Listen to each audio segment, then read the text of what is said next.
On today's episode of Canadian Formal, we sneaker into different shoe types. Stay tuned, formal, all you need to know coming up. And, more shoe puns, obviously.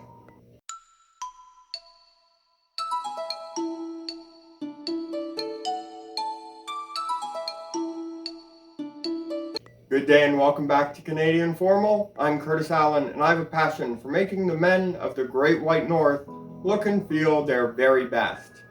So today's episode, we once again delve into shoes.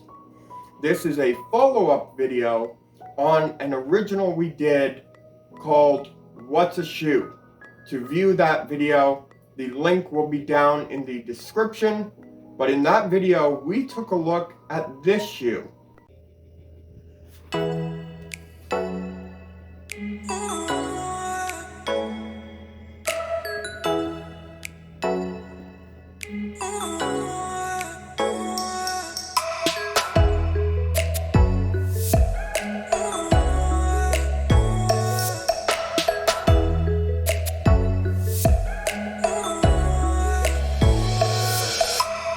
But because shoes are as unique as the people who own them, I feel it's important to look at different shoe types, what makes them the same, and what makes them different. So we will be looking at two shoes that really couldn't be further apart in style and formality. The first shoe we're going to take a look at is a sneaker by Nike, the preeminent sneaker brand in the world and has been for quite some time. This model is a fly knit chukka style shoe, and we will be going into everything that makes up this shoe as well as this shoe by Alexander Mcqueen, which is a snakeskin loafer. So let's get comfortable and get started on shoe number one. So here we are with shoe number one, the fly knit chukka by Nike. So in the first video, we looked at a formal style shoe with a lot of broguing. It was a wingtip by Kenneth Cole, and it was patent leather in burgundy and blue. This shoe is, of course, not that at all. This is a very, very casual shoe. And we'll be looking at the different components. So you have your basic components of a shoe that every shoe has. You have your lacing system for the most part. Sneakers will generally have a lacing system in them.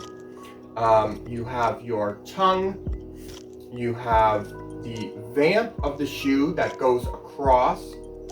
You also have your sole, which can be different materials.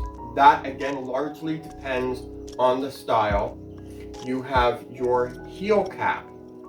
Now, with that said, that's about where any similarities will end. So, let's start from the front and work our way back.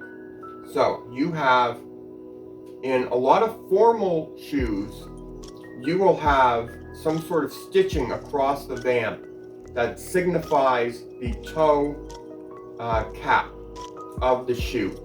Sneakers will rarely have this, and especially in this material. This is a fly knit material. It is proprietary for Nike, and it is a woven texture. And as we look closer at the shoe here, there's actually three different weaves. There's a very, very tight weave that runs at the very front of the toe and kind of works back a little bit, almost like a wingtip, only in sneaker form. You have a medium weave, which is at the top, which helps with ventilation. As these are mainly athletic shoes, ventilation is quite important. You want to have good breathability because this is a summer athletic shoe, you're going to be being very aggressive in this. You will be sweating a lot. And that's where we have even more in this third type of weave, a very open weave. We have even more ventilation, and that actually works between these little contrasting blue, almost turquoise weaves here, rather. And in between those little A-frame weaves, we have the very open weave going across. And this works all the way back to our heel cap. Now in this shoe, because it is a woven fabric, it is very loose. You don't have a lot of structure in the shoe at all. But there is what we call a heel counter in the shoe. This black fabric you see here is a little firmer than the woven fabric that is primarily the upper material. So there is a few other things that make this unique as a sneaker though. You have the more athletic style tongue, which actually, if we look here, has a bit of an open weave as well. Again, for breathability. And the laces have a lot more of a stretch than a waxed cotton lace would that you would normally find in a dress shoe. And that is more for stylistic purposes, just to make it a bit more casual looking. But the other thing you'll notice is the number of eyelets. Quite a few eyelets. We actually have 7 eyelets spanning quite a distance here, and that is to get your foot really locked in. Because it's not leather, it doesn't have that stability, so you need the extra lacing system to really hold your foot in place. And the other thing they do on this shoe, which is quite unique, and you don't see even among sneakers very often, is if you see very closely here, you see that green fabric, and that is actually a cord that runs down the shoe from the lace all the way down to the sole of the shoe. And as you tighten the laces, that actually cinches up and provides even more stability, because you have your 2, 4, 6, 8, 10, 12 on each side cords to hold your foot in place. So with that being done for the upper, we move now to the inner sole of the shoe, and that is where we find the insole. So the insole for sneakers will largely be foam material in most cases, and almost always it is removable. So you have the foam, then you have the fabric layer. A lot of sneakers, depending on their style and their purpose, will have different thicknesses. This is relatively thin, and we'll get to why that is in a moment. But the fact that it's removable is great, because you can, if you do find it too thin, add an additional insole or choose a separate insole, perhaps a custom insole for yourself. But the reason that is so thin is this reason: the foam that is the outer sole. The foam is called Lunarlon by Nike. Now this is an older technology by sneaker and Nike standards, because I've had this for a number of years, but I find it so comfortable that I just can't get rid of it. So I still wear this on a very regular basis, as you can obviously tell by the state of that outsole. It is not clean, let's put it that way. So that is another downfall of having a white outsole. I've never been a fan of a white outsole, but I do love these shoes so much that I overlook it. But having that Lunarlon technology really provides a lot of cushion. So this shoe is more for walking casually. This is not a sport-specific sneaker that you see a lot. A lot of sneakers will be specifically for skateboarding or specifically for running or various other sports. Of course, there's the whole world of cleats, but we'll save that for another video. This is just for casual walking. If it was for a specific athletic endeavor, a specific sport, it would need to have more structure in the shoe. But for just taking a walk in the summer, this is a great option. But let's move now to option number 2.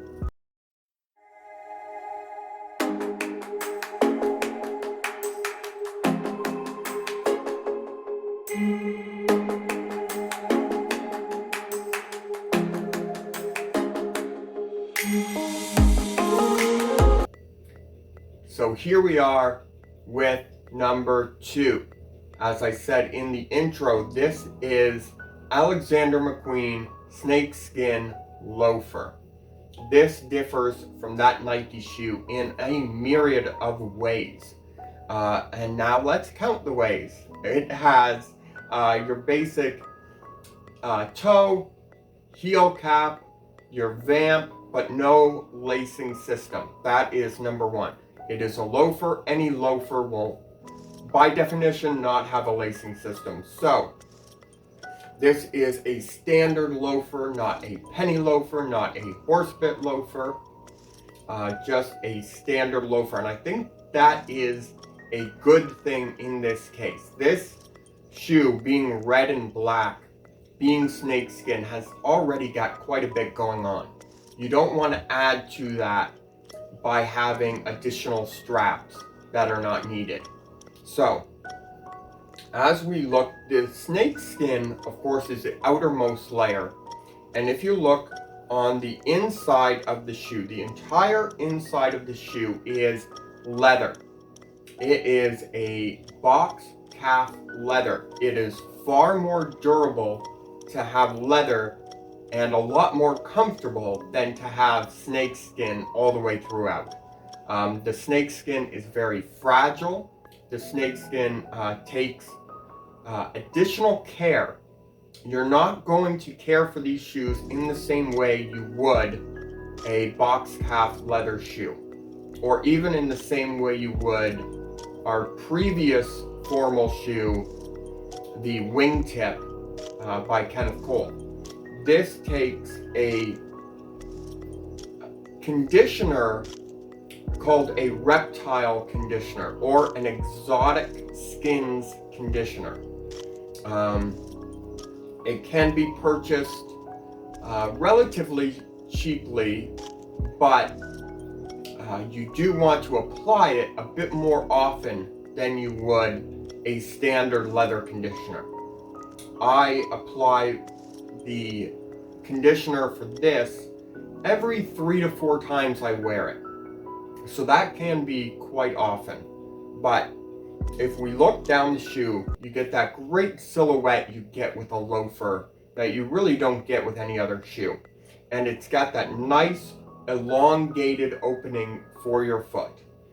Anytime you wear a formal shoe, you want to wear long socks. You want to wear preferably silk socks. You want them to be as thin as possible because you really want the loafer to fit nice and snug, because there's no way of adjusting the fit. Once your foot is in, that's the way it's going to fit. So you want to have a very thin sock so you can slide right into the shoe. And other ways this shoe is very different is the insole. 1 is not removable, but 2 is actually leather as well. So the whole thing on the inside is leather. Now between the leather and the snake skin, you get in the back here a heel counter. Now this heel counter is not fabric like in the Nike. This is a pressed board heel counter. Some will use a stiffer leather as a heel counter, but the pressed board really helps it keep its shape. Now as we move down the shoe here, we see that we've got another layer here. If you can see very closely, you've got the heel, the toe taps, the little nails that are in the toe. That is the same as the Kenneth Cole as you see here. So both have that, and both again have the two materials in the heel. So you've got the rubber and you've got the leather. So this is a stacked heel as well, which means that there are leather pieces stacked one onto another. Now this has only got 4 layers. The Kenneth Cole had far more than that. It was quite a bit taller, but oftentimes loafers will be a little bit more low profile. So you don't get that big drop off from heel to toe. So after each layer, it is nailed, another layer is applied, it is nailed until you get to the final layer here. Now as you can see, there is some open stitching in the middle between the heel and the toe section of the outsole. But this, though it looks very similar to the Kenneth Cole, it is actually a very different stitch. The Kenneth Cole had a Goodyear welting, which means that it protruded from the upper. There was a piece of leather applied, and then it was stitched through the sole. This was actually stitched from the inside of the shoe. So from the inside, it was stitched down into the sole, not all the way through. It was only all the way through here in this middle section called the waist, as more of an aesthetic. There was no functional reason for it to be exposed stitching here. But a Blake stitch, you're not going to ever see all the way through, all the way around. Because you want the Blake stitch to be understated, unlike a Goodyear welt. So the Blake stitch has its benefits and drawbacks. And the benefits are you get that cleaner look. A main drawback is it makes it a lot more difficult to resole. Now, if you search around or have a cobbler that you go to regularly, I'm sure they can find a way to do it. It may be a bit more expensive. There is more labor cost involved. But if you love your shoes as much as I do, it is well worth that cost. So you do want to keep that in mind when buying a Blake stitch shoe. And a lot of people find that Blake stitching does not offer the same durability a Goodyear welt does. I have not found this to be the case myself. I have found this shoe to be very durable, and it has been holding up for me for many a year. So this is the Blake Stitch Loafer Snakeskin by Alexander Mcqueen. And so those are the shoes we have here. And the Nike here, as you can see, they are very different. They require different care. They are for extremely different purposes. But if you know what to look for, then you will know what to buy. So, I'm Curtis Allen for Canadian Formal, hoping you will stay stylish. Thank you.